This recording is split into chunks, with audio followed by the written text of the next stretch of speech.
അസ്സലാമലൈക്കും.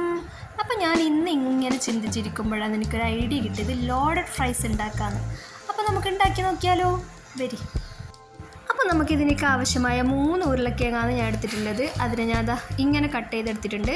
അതിനുശേഷം നമ്മുടെ ചിക്കൻ വെള്ളത്തിലിട്ടാൽ മറന്നുപോയി ഗൈസ്. നേരത്തെ ചിക്കൻ വെള്ളത്തിലിട്ടിട്ട് അതിൻ്റെ ഐസൊക്കെ പോയതിന് ശേഷം അതിലേക്ക് 1/2 ടീസ്പൂൺ മഞ്ഞൾപ്പൊടിയും 1 ടീസ്പൂൺ കുരുമുളക് പൊടിയും അതുപോലെ തന്നെ ആവശ്യത്തിനുള്ള ഉപ്പും ഇട്ട് കൊടുക്കുക. അതിനുശേഷം അതിലേക്ക് ഞാൻ കുറച്ച് ഗരം മസാല പൊടി ആഡ് ചെയ്ത് കൊടുക്കുന്നുണ്ട് കേട്ടോ. പിന്നെ അതിലേക്ക് വേണ്ടത് ഒരു മുട്ടയാണ്. മുട്ട ഞാൻ ഒഴിച്ചു കൊടുക്കുന്നുണ്ട്. അതിനുശേഷം അതിലേക്ക് ഞാൻ കോൺഫ്ലവർ പൊടി കൂടി ആഡ് ചെയ്ത് കൊടുക്കുന്നുണ്ട്. ഒരു 3 ടീസ്പൂൺ കോൺഫ്ലവർ പൊടിയും കൂടി ആഡ് ചെയ്തിട്ട് ഇതുപോലെ നന്നായിട്ട് മിക്സ് ചെയ്തെടുക്കുന്നുണ്ട്.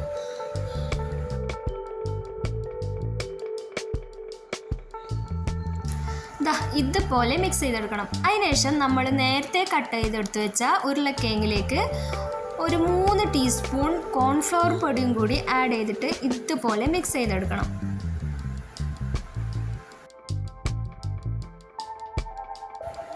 അതിനുശേഷം ഒരു പാൻ അടുപ്പത്ത് വെച്ചിട്ട് നല്ല ചൂട് പാനിലേക്ക് എണ്ണ ഒഴിച്ചു കൊടുക്കുക.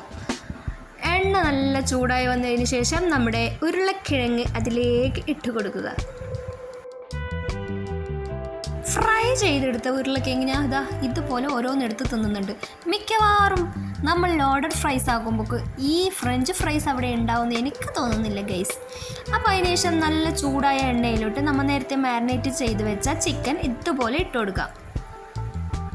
പിന്നെ ഇതിലേക്ക് വേണ്ട വൈറ്റ് സോസാണ് തയ്യാറാക്കേണ്ടത്. പക്ഷേ ഞാൻ ആദ്യം തന്നെ ഇതിൻ്റെ വീഡിയോ ഓണാക്കിയിട്ട് വെച്ചിരുന്നു. പക്ഷേ അതിൻ്റെ ഇൻഗ്രീഡിയൻസ് നമുക്ക് കിട്ടിയില്ല ഗൈസ്, കാരണം അത് ഞാൻ ഓണാക്കിയില്ലായിരുന്നു. അപ്പോൾ നമ്മുടെ വൈറ്റ് സോസ് ഇവിടെ തയ്യാറായിട്ടുണ്ട്. ഇനി നമുക്കതൊരു ബൗളിലേക്ക് ഇട്ട് കൊടുക്കാം. ആദ്യം ഞാൻ പൊരിച്ചു വെച്ച ചിക്കൻ ഇതുപോലെ ഇട്ട് കൊടുക്കുന്നുണ്ട്. അതിനുശേഷം അതിൻ്റെ മുകളിലായിട്ട് ഫ്രഞ്ച് ഫ്രൈസും കൂടി ഇട്ട് കൊടുക്കുന്നുണ്ട്.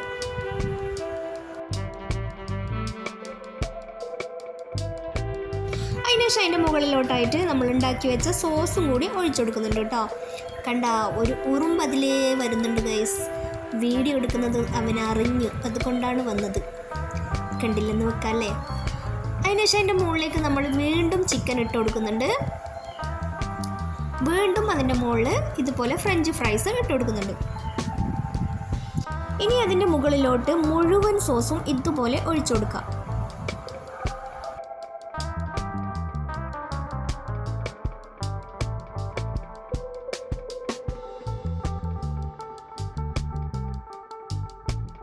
അതിനുശേഷം അതിൻ്റെ മുകളിലായിട്ട് ഞാൻ കുറച്ച് കെച്ചപ്പും കൂടി ആഡ് ചെയ്ത് കൊടുക്കുന്നുണ്ട് കേട്ടോ.